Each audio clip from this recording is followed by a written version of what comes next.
Bismillahirrahmanirrahim. Assalamualaikum warahmatullahi wabarakatuh. Selamat pagi anak-anak. Apa kabarnya hari ini? Berjumpa kembali dengan Pak Guru. Kita lanjutkan materi pembelajaran kelas 5. Kali ini kita akan belajar tema 3, subtema 3, pembelajaran yang pertama. Muatan materinya adalah Bahasa Indonesia KD 3.4 dan IPA KD 3.3. Sebelum memulai pembelajaran, jangan lupa berdoa terlebih dahulu ya. Kemudian, siapkan buku catatan kalian dan simak baik-baik penjelasan dari Pak Guru. Sudah siap anak-anak?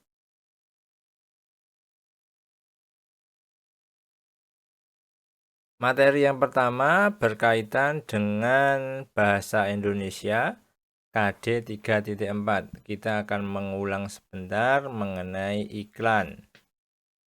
Di materi sebelumnya, anak-anak sudah belajar mengenai iklan. Iklan merupakan pesan tentang barang atau jasa yang dibuat seseorang atau perusahaan yang disampaikan kepada masyarakat melalui media, baik media cetak maupun elektronik. Anak-anak sudah belajar mengenai iklan di media cetak maupun media elektronik. Iklan merupakan salah satu media untuk promosi yang efektif dalam memasarkan berbagai produk kepada konsumen karena daya jangkaunya yang luas. Jadi apabila anak-anak mempunyai produk sesuatu, anak-anak bisa mengiklankan. Dengan mengiklankan, konsumen atau masyarakat jadi tahu tentang produk yang kalian pasarkan. Tujuannya adalah agar konsumen membeli produk yang diiklankan. Untuk menyampaikan pesan iklan dari produsen ke konsumen, diperlukan media tertentu yang berguna untuk menghubungkan keduanya. Pemilihan media ini sangat penting karena berkaitan dengan keberhasilan perusahaan periklanan dalam melakukan strategi promosi penjualan. Media bisa berupa televisi, radio, majalah, koran, papan pengumuman, dan internet. Sudah jelas ya anak-anak mengenai iklan? Kita lanjutkan materi selanjutnya, yaitu faktor penyebab gangguan sistem pencernaan manusia. Ada beberapa faktor penyebab yang menyebabkan sistem pencernaan manusia itu terganggu. Ini adalah materi IPA KD 3.3. Faktor yang pertama yaitu kurangnya makanan berserat. Coba sebutkan contoh makanan berserat anak-anak. Ya, makanan yang berserat contohnya yaitu sayuran, buah-buahan. Itu adalah contoh makanan berserat. Nah, apabila anak-anak kurang makanan berserat, akan menyebabkan sistem pencernaan menjadi terganggu. Fungsi makanan berserat itu sendiri adalah untuk membantu usus untuk menyerap sari-sari makanan yang masuk dan melancarkan pembuangan kotoran dalam tubuh. Nah, apabila kita kurang dalam memakan makanan yang berserat, biasanya BAB kita menjadi terganggu atau kurang lancar. Faktor penyebab yang kedua yaitu pola makan yang tidak teratur. Nah, biasanya jika anak-anak bermain sampai lupa makan, nah itu bisa menyebabkan sistem pencernaan anak-anak menjadi terganggu. Makanya biasakan jangan lupa untuk makan yang teratur. Jika tidak digunakan untuk mencerna makanan, maka asam lambung dapat mengikis dinding lambung, sehingga menyebabkan rasa nyeri di lambung. Nah, ini akibatnya pola makan yang tidak teratur. Yang ketiga, faktor penyebab gangguan sistem pencernaan yaitu makanan minuman yang tidak bersih. Nah, Pak Guru selalu mengingatkan apabila anak-anak selesai bermain atau selesai melakukan aktivitas, jika anak-anak akan makan, biasakan untuk mencuci tangan terlebih dahulu.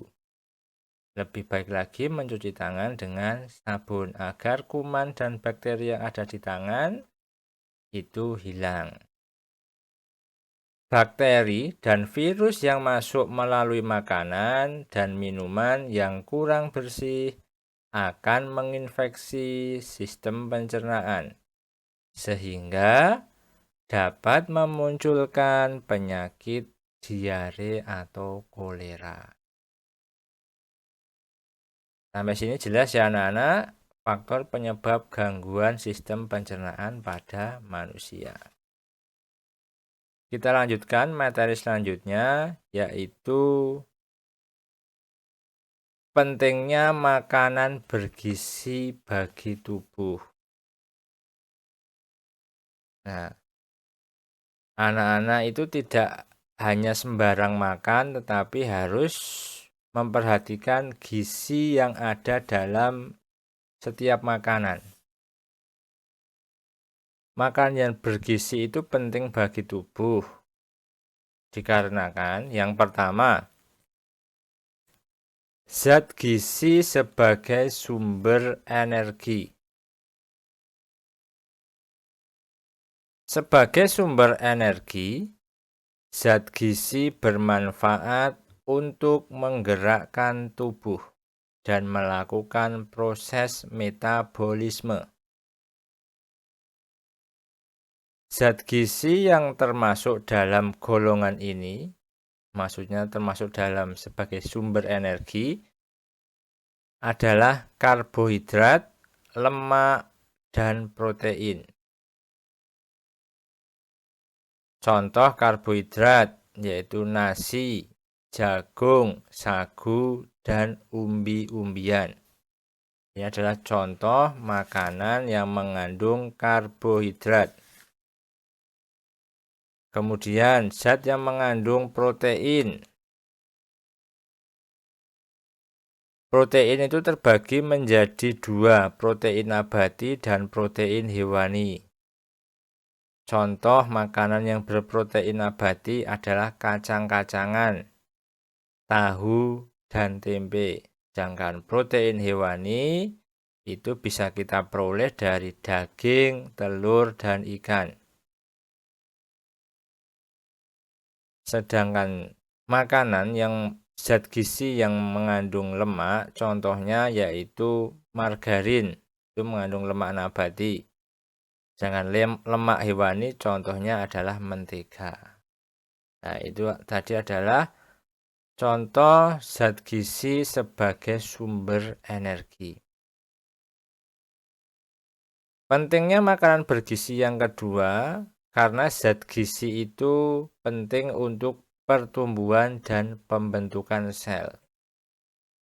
Nah, anak-anak saat ini masih dalam masa pertumbuhan, makanya sangat penting sekali untuk memperhatikan makanan yang kalian makan. Zat gizi memiliki fungsi sebagai pembentuk sel-sel pada jaringan tubuh.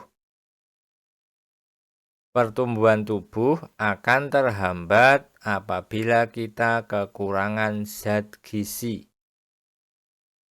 Selain itu, zat gizi juga berfungsi untuk menggantikan sel-sel tubuh yang rusak dan mempertahankan fungsi organ tubuh.